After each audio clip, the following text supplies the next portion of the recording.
Hi friends, எல்லாருக்கும் வணக்கம். இன்னைக்கு நம்ம சேனல்ல சுரக்காய் குழம்பு எப்படி செய்யறதுன்னு பார்க்கலாம். வாங்க வீடியோக்குள்ள போலாம்.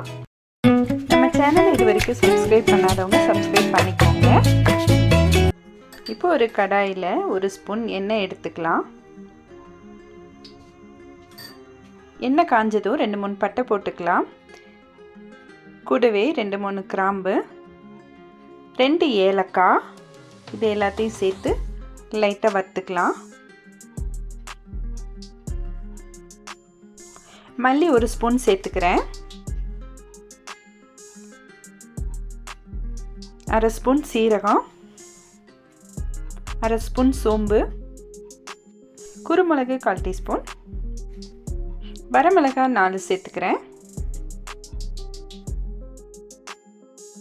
கூடவே வறுத்த வேர்க்கடலை கொஞ்சம் சேர்த்துக்கலாம். எல்லாத்தையும் சேர்த்து நல்லா வணக்கிக்கோங்க.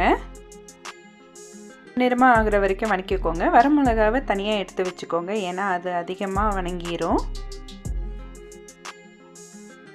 இப்போ அது கூட 2-3 கருவேப்பிலை சேர்த்துக்கலாம். கூடவே துருவன தேங்காயை சேர்த்து நல்ல பொன்னிறமாக வணக்கி எடுத்துக்கோங்க.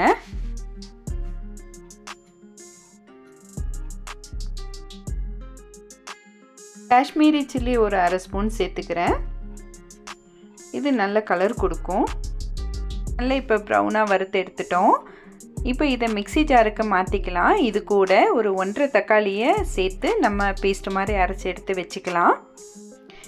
இப்போ ஒரு கடாயில் எண்ணெய் ஊற்றி கடுகு, உளுத்தம்பருப்பு, வெங்காயம் எல்லாம் சேர்த்து நல்லா வணக்கிக்கலாம். கொஞ்சம் உப்பு சேர்த்து வணக்குனா சீக்கிரம் வெங்காயம் வணங்கிரும். இப்போ கருவேப்பிலை சேர்த்துக்கோங்க. நல்லா வணங்கட்டும். இப்போ ஒரு 1/4 டீஸ்பூன் இஞ்சி பூண்டு விழுதை நம்ம இதோடு சேர்த்துக்கலாம்.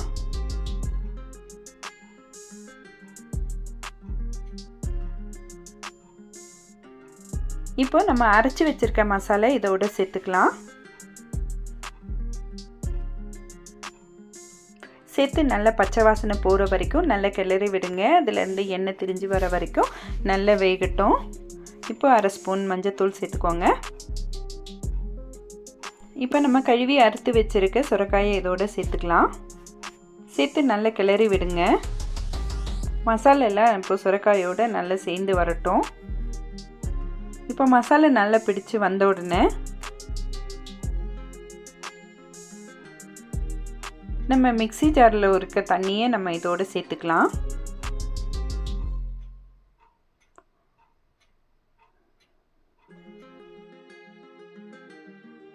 கூடவே தேவையான அளவு உப்பு சேர்த்துக்கலாம்.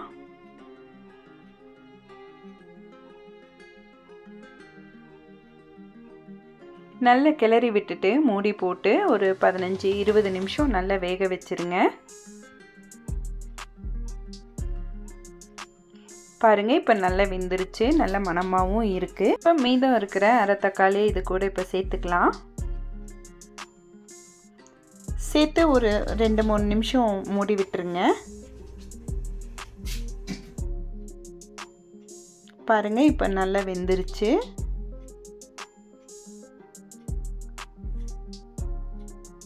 மல்லி தழையை நம்ம தூவி விட்டுக்கலாம்.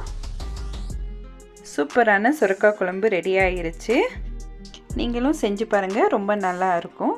தேங்க்யூ.